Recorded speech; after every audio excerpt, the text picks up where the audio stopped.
Assalamualaikum warahmatullahi wabarakatuh. Puji syukur marilah kita ucapkan atas kehadiran Allah yang Maha Esa, yang mana telah melimpahkan rahmat dan hidayahnya sehingga kita dapat melakukan presentasi pada kesempatan kali ini. Yang terhormat kepada Ibu Dewi Febriani selaku dosen pengampu mata kuliah Hukum dan Bisnis Regulasi. Baiklah, untuk mempersingkat waktu, izinlah kami untuk mempresentasikan hasil diskusi kami yang terdiri dari kami bertiga, yaitu saya sendiri, Anita Ica Rizkia dengan NIM 23043004. Dan ada rekan saya yaitu Alia Ramadina dengan NIM 23043002. Dan yang selanjutnya ada Adela dengan NIM 23043001.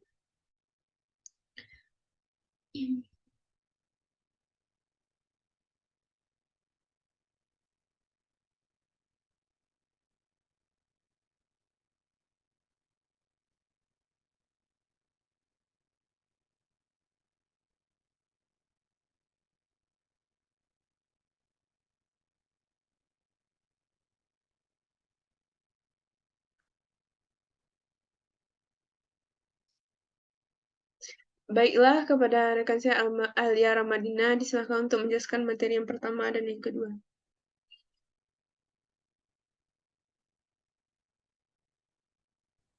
Baiklah, terima kasih untuk moderator yang telah memberikan kesempatan saya untuk menjelaskan materi pada kali ini, yaitu tentang organisasi bisnis. Yang pertama, kita akan membahas pengertian perusahaan atau organisasi bisnis. Menurut pasal 1 huruf B Undang-Undang Nomor 3 Tahun 1982, perusahaan adalah setiap bentuk usaha yang bersifat tetap dan terus-menerus yang didirikan, bekerja serta berkedudukan dalam wilayah Republik Indonesia untuk tujuan memperoleh keuntungan atau laba.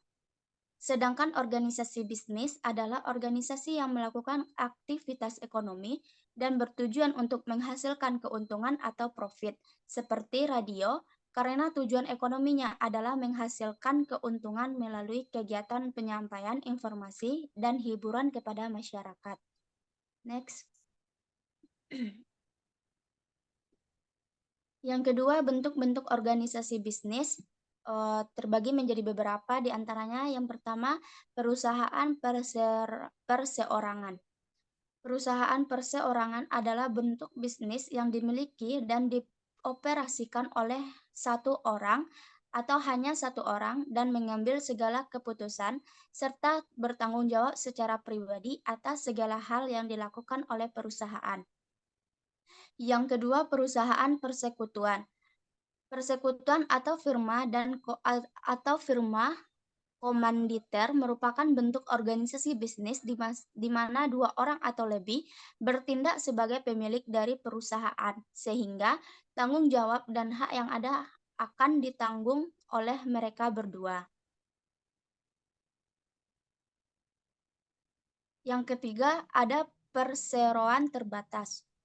Menurut pasal 1 butir 1 Undang-Undang Nomor 1 Tahun 1995, perseroan terbatas adalah sebuah kegiatan usaha dengan modal dasar yang seluruhnya terbagi atas saham dan memenuhi syarat serta peraturan pelaksanaannya yang ditetapkan dalam undang-undang. Yang keempat, ada perseroan komanditer atau CV. Adalah persekutuan yang didirikan oleh beberapa orang atau sekutu yang menyerahkan dan mempercayakan uangnya untuk dipakai dalam persekutuan. Selanjutnya ada koperasi. Menurut Undang-Undang Nomor 25 Tahun 1992, koperasi adalah badan usaha yang beranggotakan orang atau badan hukum. Koperasi hanya melandaskan kegiatannya pada prinsip koperasi sekaligus sebagai gerakan ekonomi rakyat yang mana bertujuan untuk membantu kehidupan rakyat. Next.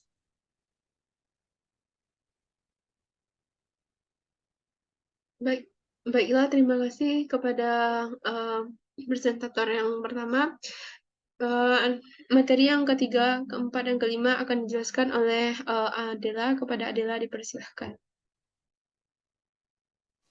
Terima kasih kepada moderator. Di sini saya akan melanjutkan presentasi materi kelompok kami, yaitu tentang Legalitas perusahaan.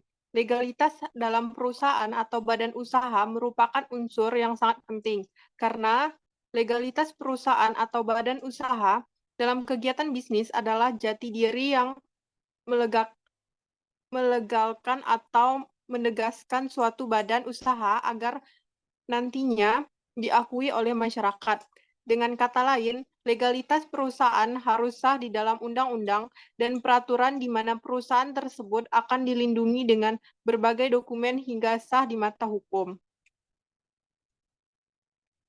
Next.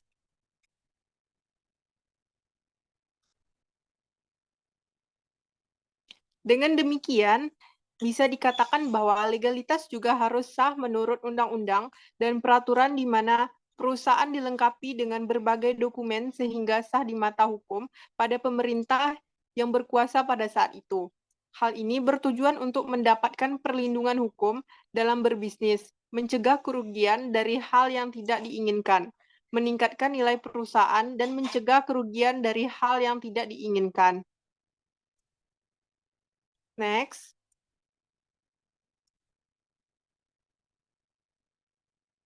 Selanjutnya ada dokumen-dokumen yang wajib dimiliki.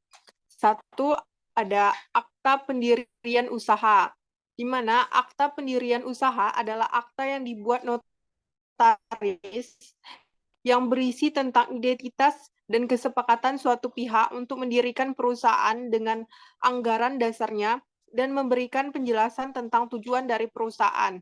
Yang kedua, yaitu ada surat keterangan domisi, di mana dokumen ini merupakan identitas letak dan alamat dari suatu perusahaan.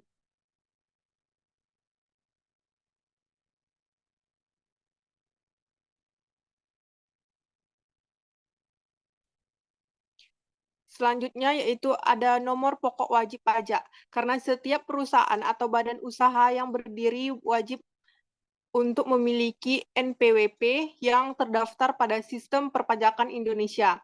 Selain itu, perusahaan juga wajib untuk melaksanakan kewajiban perpajakan.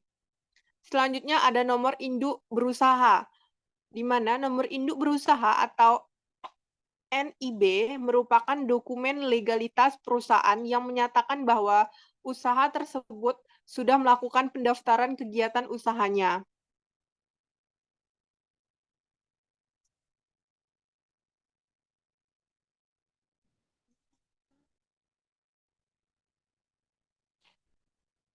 Selanjutnya ada surat izin usaha perdagangan atau disebut juga dengan SIU daerah pada pengusaha. Dokumen legalitas perusahaan ini berlaku selama perusahaan menjalankan kegiatan usahanya.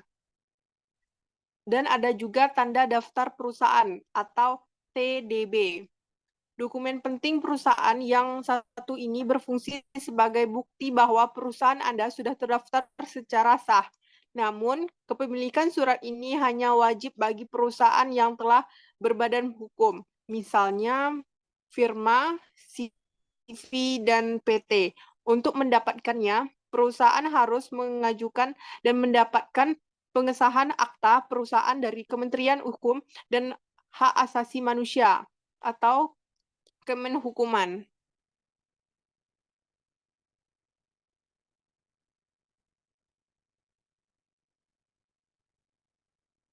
Dari materi yang kami sampaikan tersebut, yaitu terdapat kasus, di mana kasusnya yaitu permintaan kasusnya yaitu permintaan Menteri Koordinator Bidang Kemaritiman minta Freeport dilepas tetapi tidak direspon.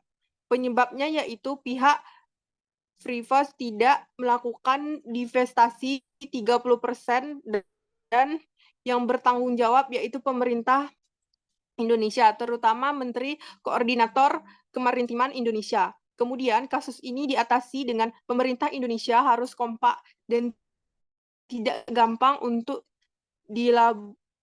dilobi.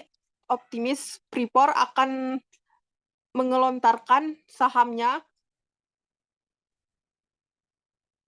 ke bursa domestik. Sebab dengan sinergi pemerintah, perusahaan tambang asal Amerika Serikat tersebut pasti lebih memilih mengalah dibandingkan kehilangan tambang emasnya.